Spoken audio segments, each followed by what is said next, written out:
Not all sunscreens are created equal. This from a new report issued by Environmental Working Group, a national nonprofit. They only recommend 8% of the 500 sunscreens they tested. A big culprit is vitamin A, an ingredient that can be found in popular drugstore brands. New government data is linking a form of vitamin A used in sunscreens to accelerated growth of skin tumors and lesions. Marian Udban, a medical aesthetic specialist at Dr. Rennell's office here in Santa Fe, says the possible dangers of vitamin A in sunblock are widely known in the industry. You should not have vitamin A in your sunblock because vitamin A is a photosensitive ingredient. It attracts the sun more. So the retinols, nobody should be using retinols in the daytime. Anytime I talk to my people and I know their lifestyle is mainly outdoors, I get them off any of those products, retinol, retin-A, anything they're using that is photosensitive or is doing any kind of exfoliation. Udban recommends to her clients to use a sunscreen with high SPF. I basically tell people to stay within, especially more of the yellow skin tones, to stay within 30 to 45. Basically 30 is enough for them.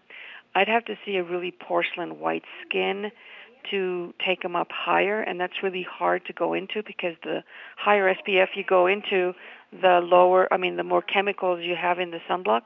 So I tell them to stay within 30, but then you have to reapply constantly, especially if you're outside all day long. Just because you apply it in the morning doesn't mean you're protected all day. Another ingredient not welcome in sunblock is oxybenzone. Udban says to stay away from products that contain it. She also says there's no such thing as waterproof sunblock. We've been through this issue years ago with FDA and the sunblocks because they were saying they're waterproof. Well, there is no waterproof sunblock. So they had to relabel their sunblocks, and that's why you don't find sunblocks that say waterproof. The other thing is like the oxybenzone ingredient. That's been discussed years ago, and a lot of the sunblocks have taken that out. And I'm talking about the sunblocks that are professionally approved by FDA and the Skin Cancer Association. You know, I don't know about the brand labels in the drugstores. Udban says she sees a lot of sun damage with her clients here in New Mexico. She tells her patients they need to protect their skin with sunscreen or stay out of the sun. You know, we see tremendous amount of sun damage, and a lot of the women who are now in their late 40s, 50s, 60s are trying to remove all that damage. And it's like I tell them, it's like a double-edged sword. You know, you're removing all this damage, and you're actually giving a second chance for, like, new skin. But then you have to protect it. You got to stay out of the sun. And, of course, the first question they ask, for how long? For a long time, forever, you know? You have to use sunscreen. I don't tell people to stay out of the sun. They just have to re-educate themselves to take extra precaution with the sun, especially here in New Mexico.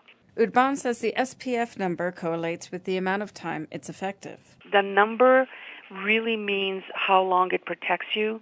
Like 15 really protects you for about an hour. But in New Mexico, I tell people, just keep reapplying it. I don't care if it's a 30. Also, SPF doesn't protect against UVA radiation. She recommends finding a product that says it works to protect against both. That's the other thing you have to look at the bottle. Is it protecting both UVA and UVB? So if you're only protecting one, you're getting the other one. So you need to make sure that you are getting one that protects both. Clothing and hats are still the best way to protect oneself from the sun. But if you are going to expose your skin, reapplying sunscreen often is the recommendation. I think the most important thing, especially now in the summertime, I lost a brother to skin cancer. And even when he was going through it, I was adamant about sun protection, clothing for him. And it's not something you joke around. The other thing I have people say, the sun is my friend. I respect it. Well, it doesn't discriminate whether you like it or you worship it or whatever. You still will get the sun rays and you still will end up in trouble. So my advice to everybody is do what you have to do to protect yourself and your skin and your children and everybody you love, whichever way you need, whether clothing, sunblock. You just have to put a little effort into it and do your research. And apply often. And apply and reapply and reapply.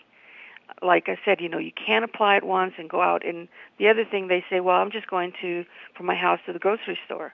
Well, you're still getting sun if you park your car way down and walk up. You know, you can use a 15 and 20, but you still have to reapply. You get more sun than you really think you do. My thing is reapply, reapply, reapply. Marian Urban from Dr. Rennell's office. For KSFR News, I'm Rachel Kennedy.